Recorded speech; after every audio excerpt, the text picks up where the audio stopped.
Alright, so what's going on everyone? In this video, we're basically going to be going over how to install the news filter properly, right? So the first thing you're going to want to do is head on over to the top. We're going to hit tools, go to options. Alright, we're going to go to expert advisors and we're going to allow the automated trading. Everything, pretty much everything I have checked off, just make sure you have checked off as well.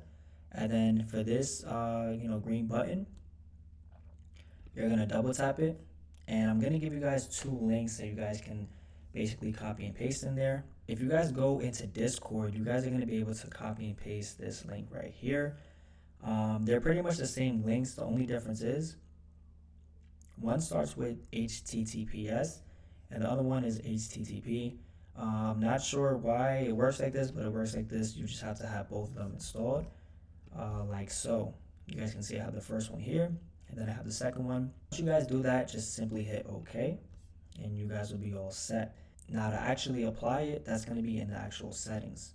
So again, we're going to drag and drop the chart. We're going to load up the set file that we normally would use.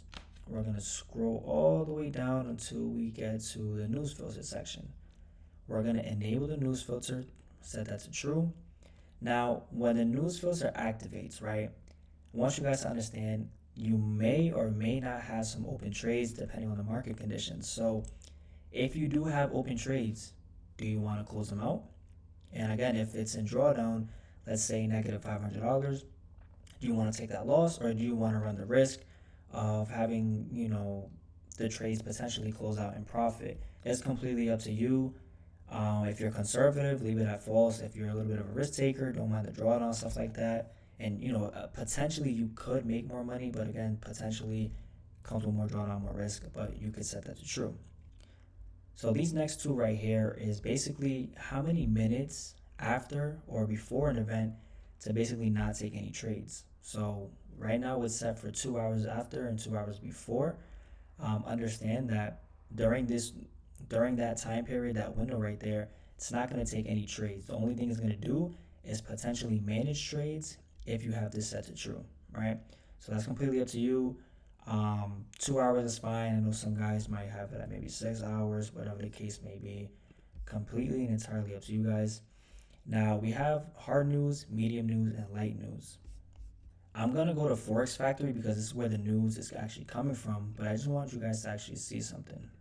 So your light news are the yellow folders, your medium news are the orange folders, and then the heavy news is basically the red folders. All right, so you guys will be able to set it up depending on which ones you guys may want to avoid. So right now I have it so it won't trade 2 hours before and 2 hours after, for the red folders, right? That's pretty much the main important ones.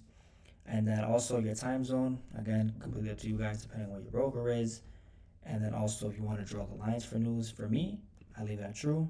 I like to see, when the news was and stuff like that, see how the bot did and stuff like that as well. So I leave that stuff to true. So this is very simple. Like I said, going back to kind of summarize everything, make sure you guys go to your tools and install the links. And then over here, make sure you guys obviously load up your set file first and then make the adjustments for the news filter and things like that. And again, for the time window for the before and after, that's completely up to you guys. When the news filter activates, if you want to close these trades, that's completely up to you guys as well. But keeping it like this is pretty much safe. Nothing really too crazy, right? And now there's a couple of things that I would obviously avoid, like completely, like where I may have this minutes before and after to maybe like 6 hours.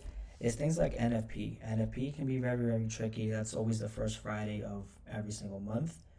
CPI, FOMC, these are things that I typically, the big three things that I kind of just typically try to avoid. And I may just take the whole day off and actually keep the EA system off, or I might just do maybe like 6 to 12 hours where I just won't trade, right? But again, completely up to you guys, just my advice. And yeah, I'll see you guys on the next video. And for the next one, we're going to be talking about the time filter and pretty much how to use that stuff properly, all right?